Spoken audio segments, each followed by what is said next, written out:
এবার এলো আরেক ষড়যন্ত্রের তথ্য। প্রবাসী সাংবাদিক ইলিয়াস হোসেন সম্প্রতি একটি ফেসবুক পোস্টে দাবি করেন ভারত গোপনে বাংলাদেশ দখলের পরিকল্পনা করছে। তার মতে বর্তমান সরকার পতনের আগে থেকেই ভারত নানা কূটকৌশলের মাধ্যমে বাংলাদেশের উপর আধিপত্য বিস্তারের চেষ্টা করছে।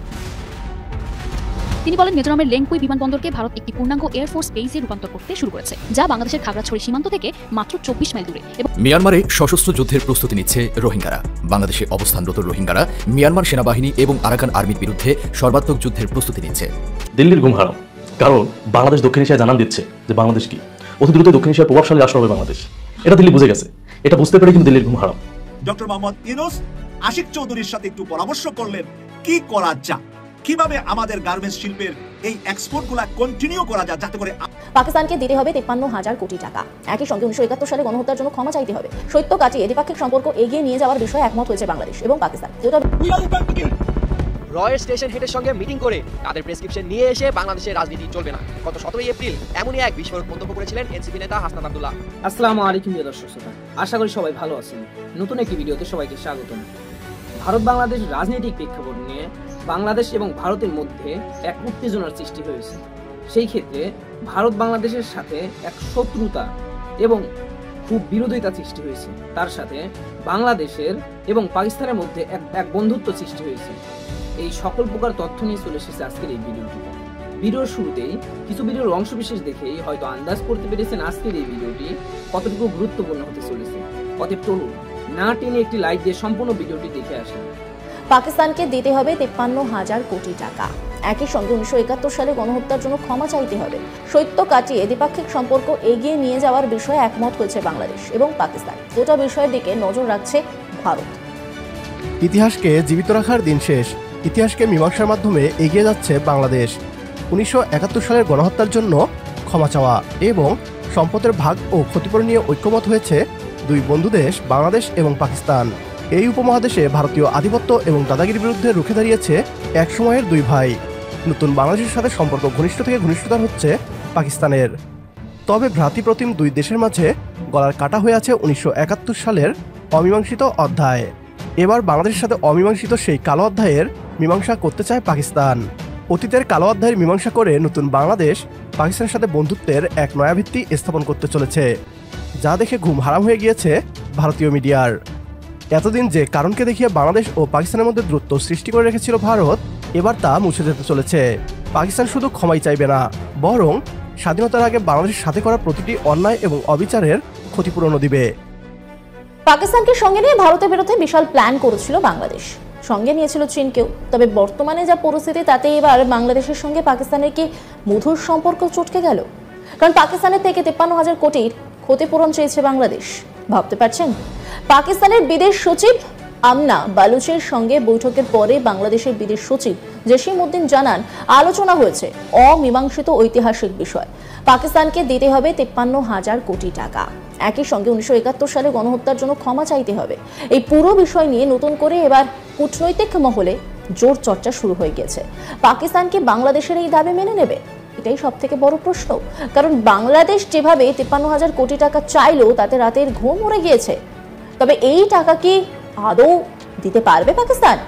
মানে দিতে চাইবে? একটি হিসাব অনুযায়ী ক্ষতিপূরণের অঙ্কটা হলো $400 কোটি। অপর একটি হিসাব অনুযায়ী আবার পাকিস্তানের থেকে প্রাপ্ত ক্ষতিপূরণের অঙ্কটা $432 কোটি, যে অঙ্কটা বাংলাদেশি মুদ্রায় প্রায় 53,000 কোটি টাকা। ভারতীয় মুদ্রায় এই টাকার পরিমাণ 37,000 কোটি টাকার মতো। এবার আপনাদের জানাবো পাকিস্তানকে কোন কোন শর্ত দিল বাংলাদেশ। বিদেশ সচিব জসিম উদ্দিন জানিয়েছেন সত্য কাটিয়ে দ্বিপাক্ষিক সম্পর্ক এগিয়ে নিয়ে যাওয়ার বিষয়ে একমত হয়েছে বাংলাদেশ এবং পাকিস্তান।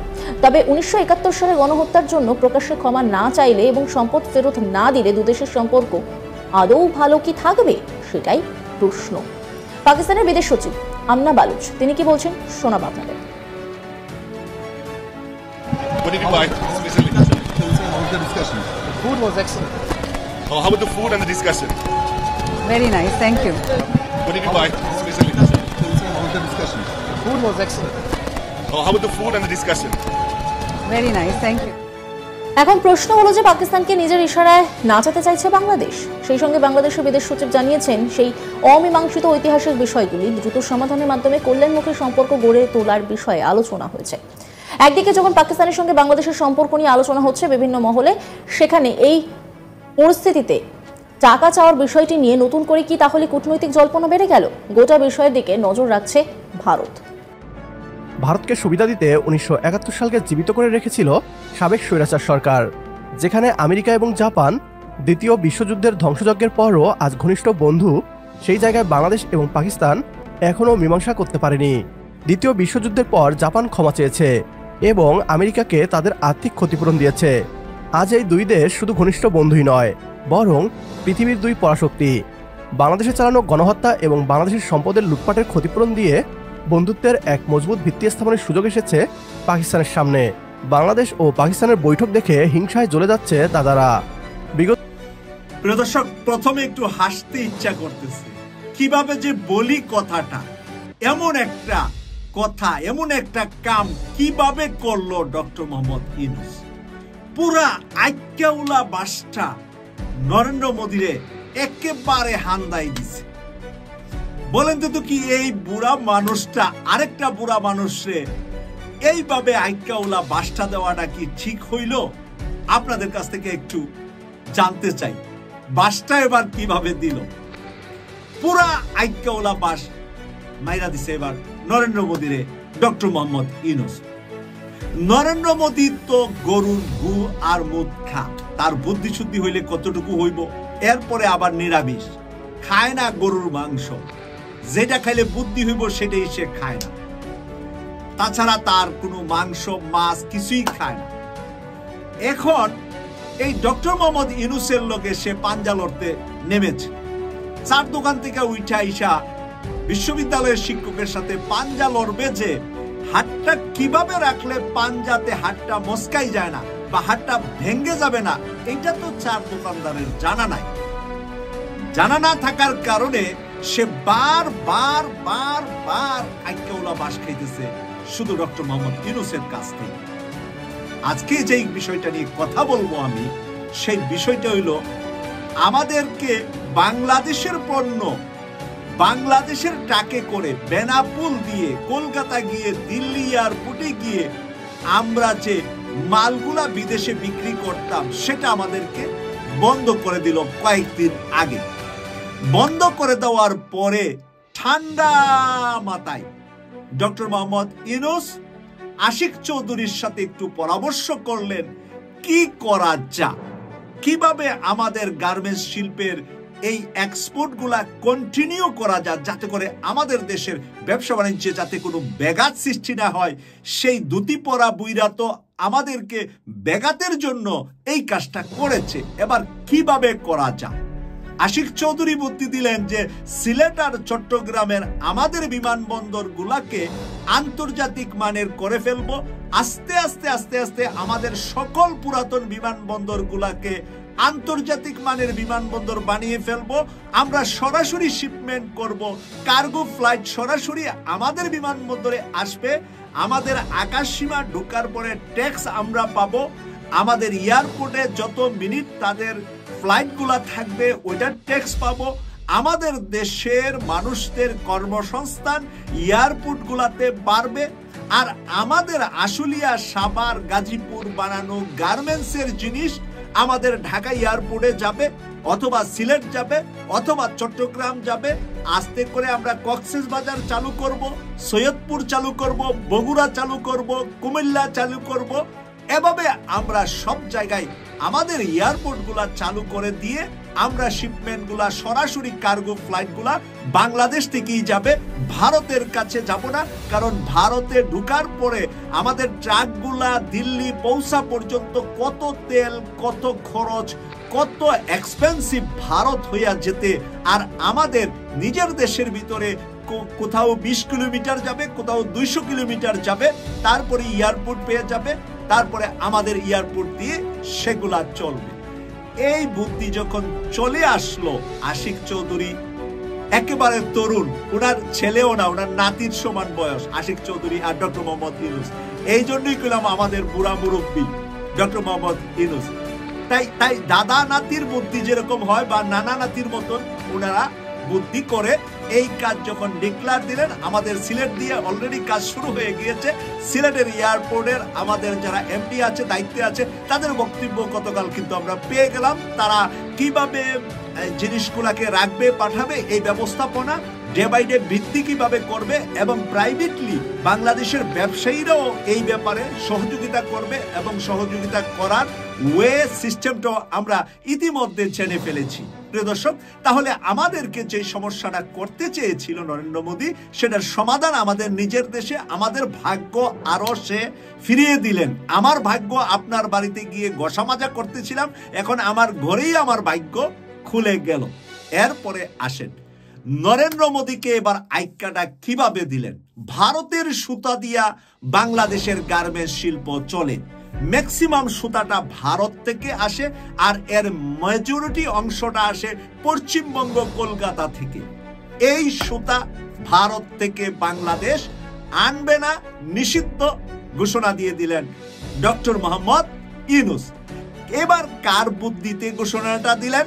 চায়না অ্যাম্বাসেডার তো বসে আছে থলিতে ঝুড়িতে চাইনিজ ডলার নিয়ে। নরেন্দ্র মোদীর এই কথার বিপক্ষে চায়না কি দিবে সেটা দেওয়ার জন্য তো আগ্রহ হয়ে বসে আছে। এখন চায়না অফার দিলেন যে সুতা ভারতের চাইতে কম দামে বাংলাদেশকে দেওয়া হবে চায়না থেকে। এটা কিন্তু একটা আভ্যন্তরীণ কথা। এই ঘোষণাটা কিন্তু আমাদের ডক্টর মোহাম্মদ ইউনূস স্যার দিতে পারে না এবং দেয় নাই, যেহেতু উনি রাষ্ট্রের সর্বোচ্চ চেয়ারে আসে। উনি কি বলেছে? বলেছে নরেন্দ্র মোদীর মতো করেই বলেছে। নরেন্দ্র মোদী কি বলেছে? যে বাংলাদেশের শিপমেন্ট গুলার কারণে ভারতের পণ্য আন্তর্জাতিক বাজারে যেতে দেরি হয়, সমস্যা হয়, সেই কারণে আমরা বাংলাদেশকে সুযোগটা দিচ্ছি না। এখন ডক্টর মোহাম্মদ ইউনূস স্যার বলেছে যে ভারত থেকে সুতা আনার কারণে আমার দেশের সুতা উৎপাদনের মাধ্যমে মানুষের যে ডেভেলপমেন্ট হতো সেটা হচ্ছে না, কারণ আমার নিজের দেশের সুতা ডেভেলপ করব, আমার নিজের দেশের সুতা দিয়েই আমরা নিজেরা জামা কাপড়, পোশাক, গার্মেন্টস শিল্পের চাহিদা মেটাবো এবং আমার নিজের দেশ এতে উন্নতি হবে। প্রিয় দর্শক, এই হলো আইক্যাওলাবাস। এখন পশ্চিমবঙ্গ 5ই অগস্টের পরে যে খরাটা চৈত্র মাসটা চলছিল, 1 রেস্টুরেন্টে, 2 জামা কাপড়ে, 3 হোটেলে, 4 হসপিটালে, 5 যানবাহনে, সব জায়গা বাংলাদেশিরা গিয়ে যে বিলাসবহুল মানে জীবনযাপন করত ভারতে গিয়ে, সেই জীবনযাপন না করার কারণে চৈত্রের খরাটা কিন্তু ওরা 5ই অগস্টেই পেয়ে গিয়েছে। তাদের কোথাও কোনো কাস্টমার নাই, ব্যবসা বাণিজ্য বন্ধ করে দিয়ে নরেন্দ্র মোদীর উপরে তারা অলরেডি ক্ষেপে আছে। আর সেই ক্ষেপাটা এখন দ্বিগুণ নয়, 10 গুণ বেশি হয়ে যাচ্ছে। সুতা আমদানি বাংলাদেশ না করলে পশ্চিমবঙ্গ দরিদ্র সীমার নিচে একটি প্রদেশ হয়ে যাবে ভারতের মাঝে। তাই পশ্চিমবঙ্গ সহ ভারতের যেখান থেকে সুতাগুলো আসতো সেখানে অনেক মানুষের কর্মসংস্থান চলে যাবে এবং তারা ডে বাই ডে আমাদের দেশে কোনো এক সময় পাট কলগুলাতে যারা চাকরি করেছিলেন, পাট কলগুলা যখন বন্ধ হয়ে গিয়েছিল, পাকিস্তান আমলে বা ব্রিটিশ আমলে পাট কলগুলা ছিল, তারপরে বাংলাদেশ হওয়ার পরে পাট কল বন্ধ হওয়ার পরে কিন্তু অনেক পরিবার দুরূহ এবং কষ্টে জীবনযাপন করেছে। এটা কারা? আমাদের আগের জেনারেশন, আগের পূর্বপুরুষ যারা, আমাদের বাপ, চাচা, নানা, দাদা যারা, তারা কিন্তু পাট কলগুলাতে চাকরি করতেন। তো সেই কারণে কিন্তু সেই সময় শেখ মুজিবের সময় বা জিয়াউর রহমান, আব্দুল সাত্তার, এই সময়টা পর্যন্ত এসে আস্তে আস্তে তাদের সন্তানাদি বড় হয়েছে, আস্তে আস্তে পরিবারগুলা ডেভেলপ হয়েছে। কিন্তু একটা বিরাট সময় 10 থেকে 20 বছরের মাঝে একটা গ্যাপ বাংলাদেশ হওয়ার পর আমরা কিন্তু জানি যে পাট কলগুলা বন্ধ হওয়ার কারণে অনেক শ্রমিকের চাকরি, অনেক অফিসারের চাকরি, ওখানে বিভিন্ন সিকিউরিটি গার্ড, কত ধরনের চাকরি ছিল, সকল চাকরি বন্ধ হওয়ার কারণে আমরা ক্ষতিগ্রস্ত হয়েছিলাম।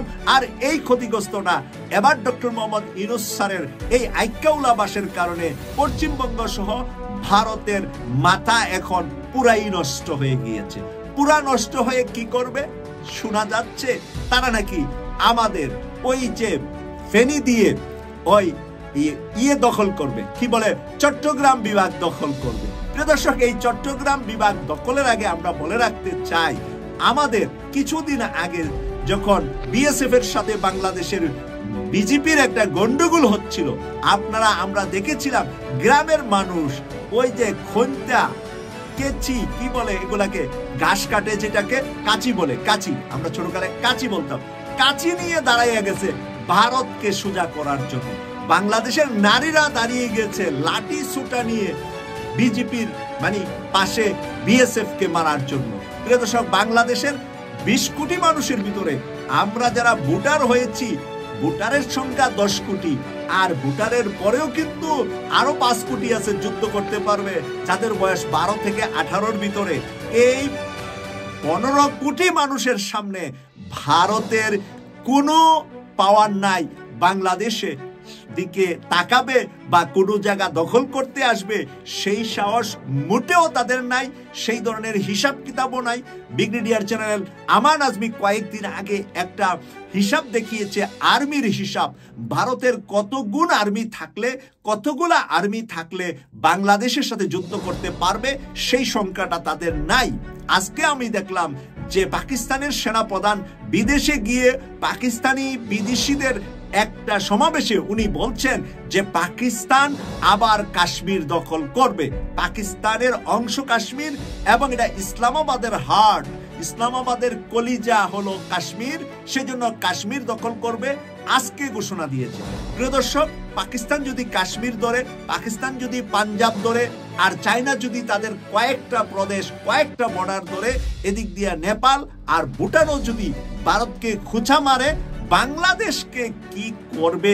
আর নরেন্দ্র মোদী তো কি বলে, হিটলারের মতো পালানো ছাড়া তার আর ওই হিটলারের যেরকম জন্মদিন আছে, মৃত্যুদিন নাই, মৃত্যু দিবস নাই, আত্মহত্যা করছে, সুইসাইড করছে, কেউ জানে না, ওই অবস্থায় এখন নরেন্দ্র মোদী হারছে।